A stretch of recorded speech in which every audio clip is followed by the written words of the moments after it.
resolution. Resolved. The illegal use of drugs ought to be treated as a matter of public health, not of criminal justice. My value for this round is morality, as supplied by ought in the resolution. My value criterion is justice.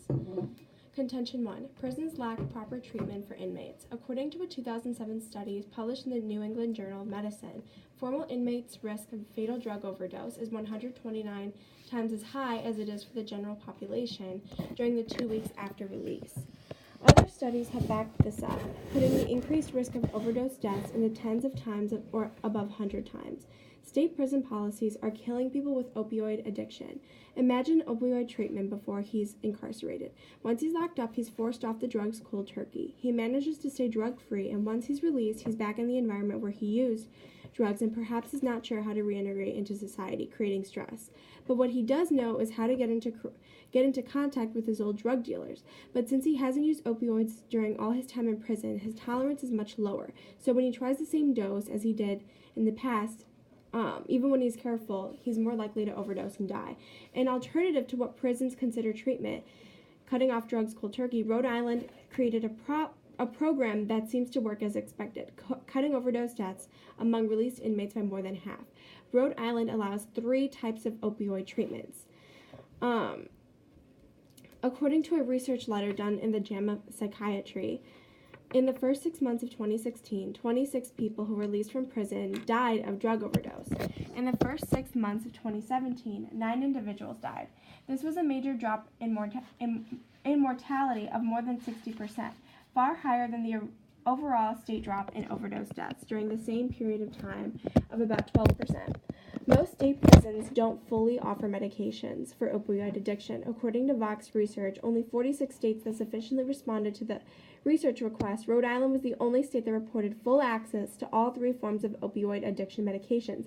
Why Rhode Island differs from other states is not because only one medication works for everyone. Providing different types is crucial to reduce relapse, and a study in the Lancet compared the 2 medications and how they have similar levels of effectiveness once people are on them. And people were 4 times likely to drop out of using the first treatment than the second, as it only requires partial withdrawal, usually 12 hours to 2 days of no opioid use. So why treat this as a matter of public health? Because overdose deaths result in problems for society. It destroys people's careers, breaks up families, and causes secondary health problems like HIV and AIDS, hepatitis C from reused needles. Treating overdose deaths as a public health issue may also reduce crime, benefiting not just the inmates but society as a whole. About 39% of people in state prison for property offenses said that they committed their crimes to get drugs or obtain money for drugs. To reduce crime, which benefits society, treatment ought to be available. Skeptics may argue that Rhode Island is a small state where, as a result, this model is uniquely able to work, but this model can be scaled up. It's just a matter of building more and bigger clinics to cover wider geographical areas and larger populations, not just in prison but outside as well. Places like Vermont and France have managed to scale up medication treatment. By creating treatment clinics that offer more medications to combat drug abuse, the crime will drastically decrease and prisons will be less crowded throughout the nation. By treating drug addiction as a matter of public health, just as this Rhode Island prison has, people have a lower risk of relapsing and overdosing, thus providing justice not just to victims but also society. Skeptics may also point out concerns of cost regarding Rhode Island's program, but it only costs $2 million a year, which is about 0.2% of the state's operating budget, according to the state of Rhode Island. Thank you. Okay, so why don't we do cross-X? Sorry, let me get my timer up. Okay, so just to begin, I just want to make sure I have this right. So your first contention is inmates' health. Is that correct? Prisons lacking proper treatment for inmates. Okay, sorry. So you could also classify it as Prisons lacking proper treatment for inmates. Mm-hmm. And then what's your contention 2 again? No, I didn't have a contention. Oh, okay, cool. So do you believe that? Sorry. When you explained the Rhode Island model, you said that the model might not necessarily be applicable to like larger scales. Could you kind of like elaborate on that a little more? No, I said that it can work in a larger scale. It Okay. just, in order for it to work, you just have to build more clinics and cover wider geographical areas. Okay. And then I also mentioned that places like Vermont and France have managed to scale up medication treatment, Okay. which has had a significant outcome on patients. Okay. Yes. Do you believe that it's important to follow laws? Yes. Okay, cool. Awesome. Okay, then we're done. Okay, cool. Okay, so now, I'll take some prep time. Okay.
Okay.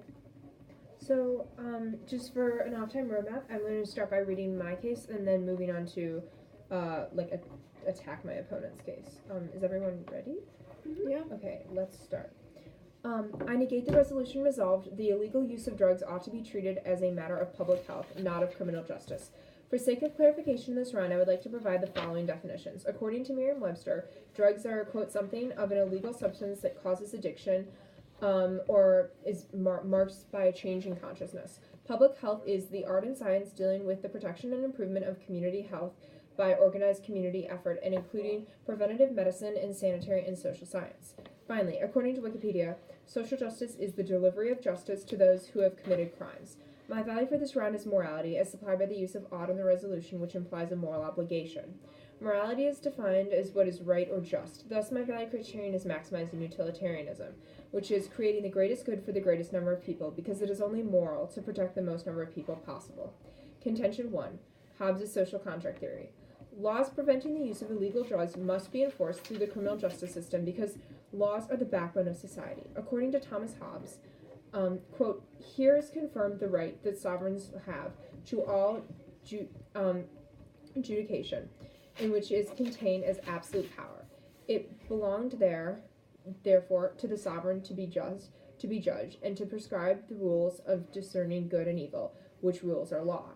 Without laws, which are derived through the sovereign, society will crumble, leading to mass chaos and inevitable violence.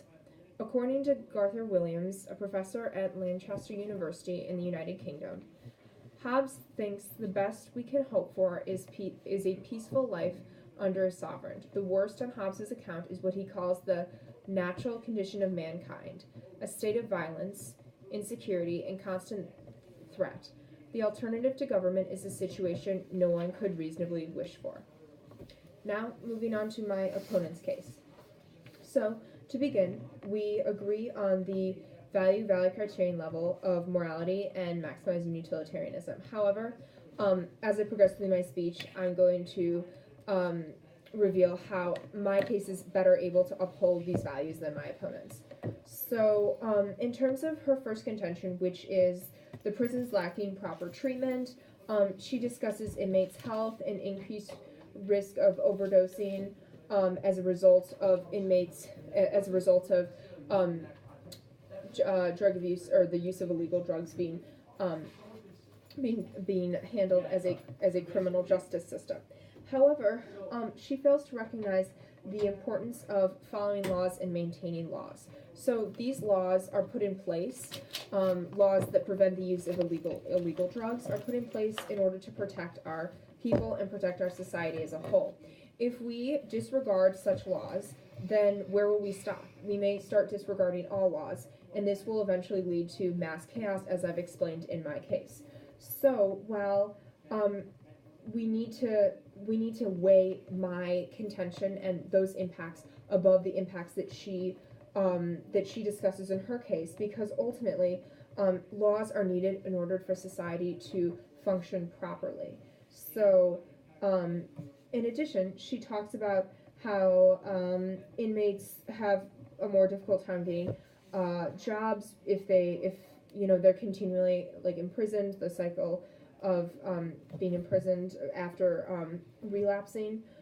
However, the inmates and like felons that have used illegal drugs have less of a incentive to become clean if if drug use is treated as a matter of public health.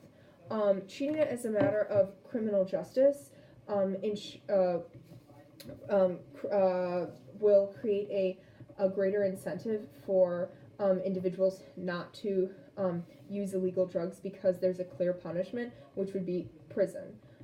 So, if we want to look towards the most effective way of preventing illegal drug abuse in our country, we need to treat such actions as a matter of criminal law. Moreover, her discussion of the Rhode Island model as evidence that shows treating such matters as matters of public health should not be weighed as heavily as my Hobbes evidence, because it's only discussing a specific area, and as she stated in her case, sure, this region could be enlarged and like apply to a larger population. All in all, the ideas about like laws and mass chaos and how if we don't follow laws then our society will crumble are certainly more impactful, I would say, in this debate.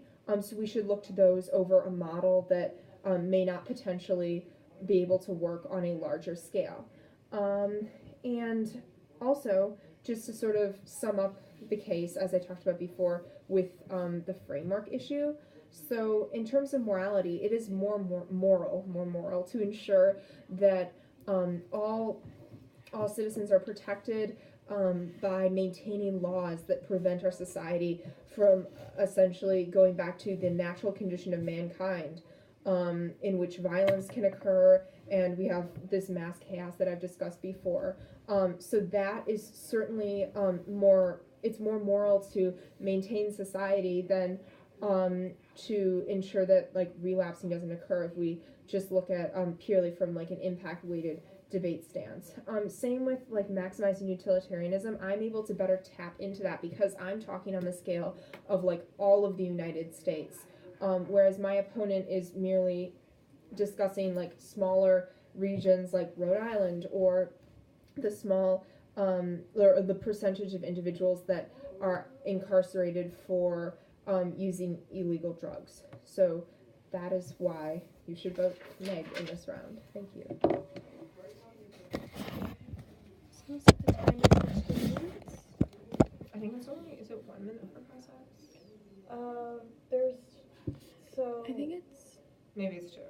I think because it's 4 minutes in a real round. I think no, there's 3 minutes in a real round, so I think it might be 2 minutes. Okay, well that's okay. We can do Yeah. 2 minutes. All right, ready? Yeah. Cool. Shoot. Okay, so, do you have any evidence that proves the criminal justice system has less of an incentive for overdose or staying clean after prison? So I'm just purely looking towards like my Hobbes evidence that explains how it's important to maintain laws in order to keep order. So through that evidence, I apply it to this situation. You don't have any statistics. No. Okay. So, do you believe the amendments have been wrong before? Like, do you believe laws have been wrong before and have been changed? Yes. Okay. Do you believe that laws discriminate? They can. And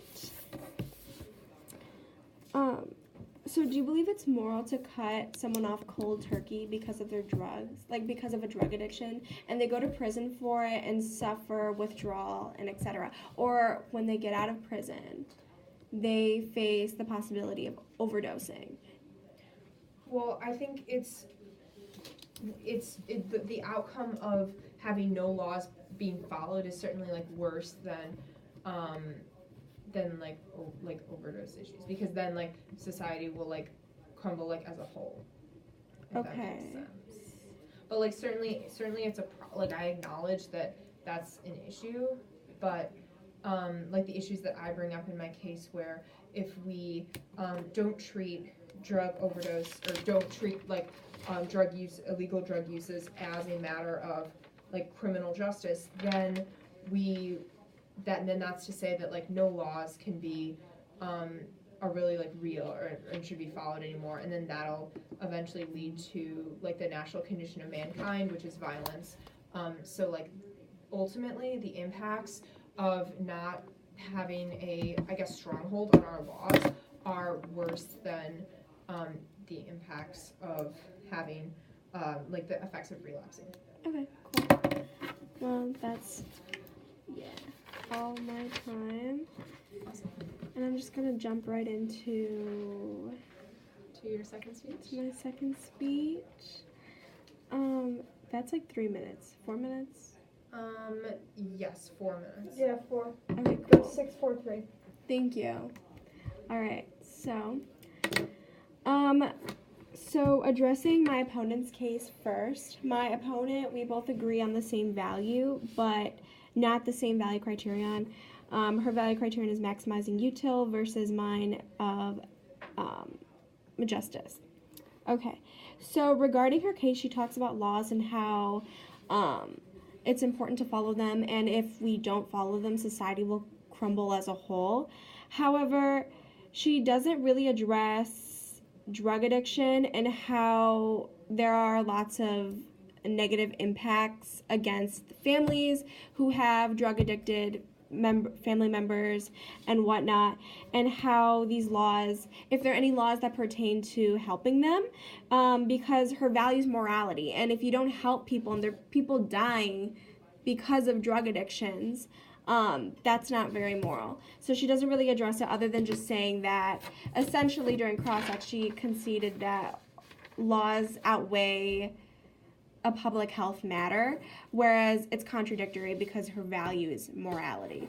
So also public health also falls under util, like maximizing util, because that's for the greatest number of people. And also, when people have drug addictions, there's a higher rate for HIV, AIDS, and hepatitis C to spread, so that ultimately goes against her case because it hurts the utilitarian society. Also, she said during cross-ex that I failed to recognize her contention of following laws, and how there's and then with public health approaches, there's an increased risk of overdoses.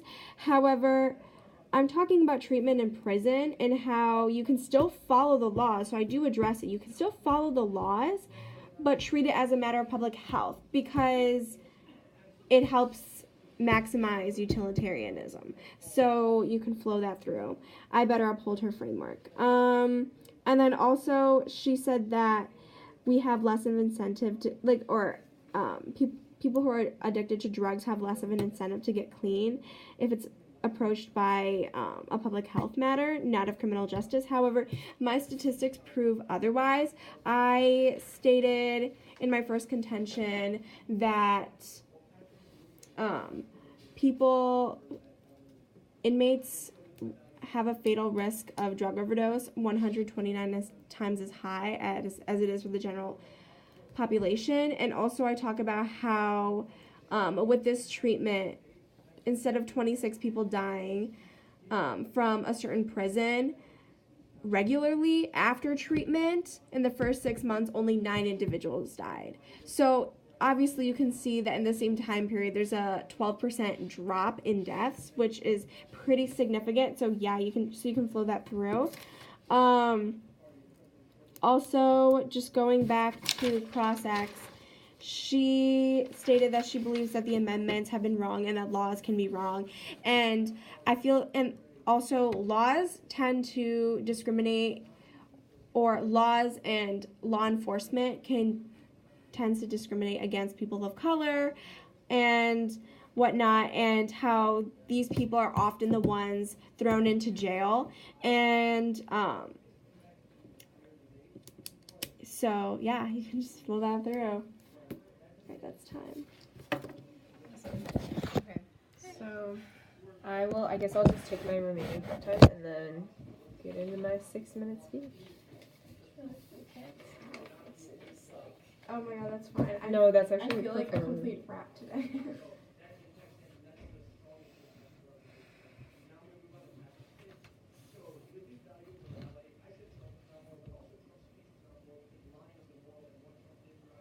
Oh my god, I can hear BJ.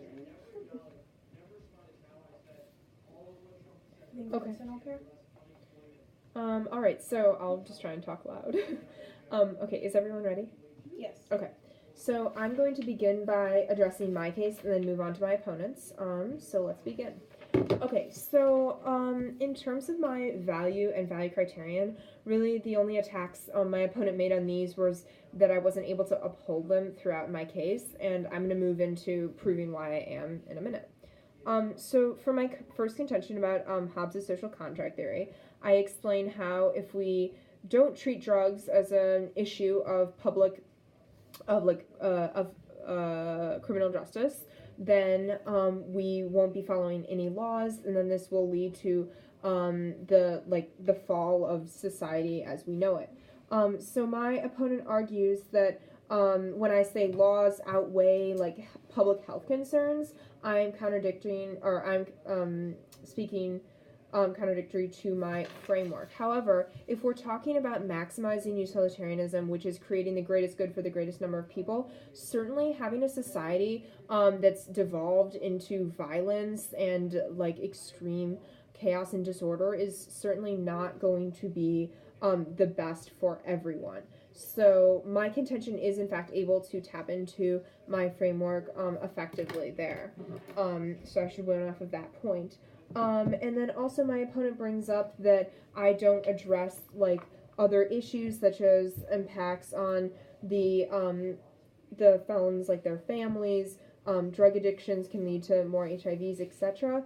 But if we're talking about like purely impact weighted debate here, certainly those issues of disease, not having job opportunities, etc., are not going to be as significant if we literally don't have like a society, and if we don't have laws, and if we just have mass violence and chaos. So my point should be preferred there for that reason. And then also my opponent mentions that you can still follow laws but treat them as a public health issue. So the problem with this claim is that in the resolution we're saying that the illegal use of drugs like ought to be treated as, or she's saying they ought to be treated as a public health issue, not of a criminal justice issue.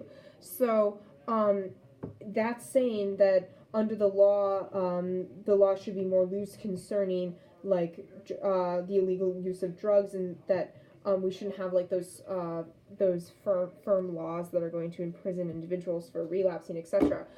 So basically, it's either you're following laws or you're not. There's not really a gray line here. So in the next world, we're following all laws, which is then going to lead to a successful society. Okay, so then moving on to my opponent's side of the flow. So for value of morality and value criterion of justice, so essentially, again, the attacks she made on these, or the attacks I made previously, were just generally about how I'm able to better uphold, and she doesn't really specifically address that. So let's move on to the contention level. So I mentioned that that it's more important to like follow laws in order to ensure that our society will continue to flourish. and my opponent in particular attacked one point where I stated that there's a lesser incentive to be clean if the illegal use of drugs is treated as a public health issue. So my opponent responds by saying that 12% of deaths dropped in this Rhode Island area that was studied, and so statistics prove otherwise. However, we're talking about just the incentives to not be imprisoned again, and so that would not necessarily fit with her line of logic. Okay, so then moving on to just the one point that she mentioned in her speech about my responses in cross-ex, in that she asked if amendments can be, or if laws can be changed, and I said yes, they can. And she said, well, and then in her last speech, she said that because I believe laws can change, why should we prefer, Hobbes' social contract theory and the idea that, the laws are the absolute. What I'm saying is that, laws in general are important, and we need laws in order for our society to flourish, and so I'm not in any way saying that all laws are should be set in stone. Certainly, laws must be amended in order for our society to grow. But the idea is that we continue to have laws, and those amendments, that precedent becomes new case law. So I'm still advocating, we can still change laws, but that's not going to remove the fact that we have laws in place in order to keep everything in order. So now just kind of to revisit the big issues of this debate, I would say primarily impact weighted. So we basically kind of agree on the value criterion level, but the thing that we need to look to is the impacts. And my impacts are so much stronger just in my case, and that the negative impact of living in the AF world is the destruction of society, violence, insecurity, and constant threats. Whereas the impacts in my opponent's case would be negatively impact families, diseases, and other relapses. So certainly those are bad, but mine are worse. So, final speech? Yes, that's 3.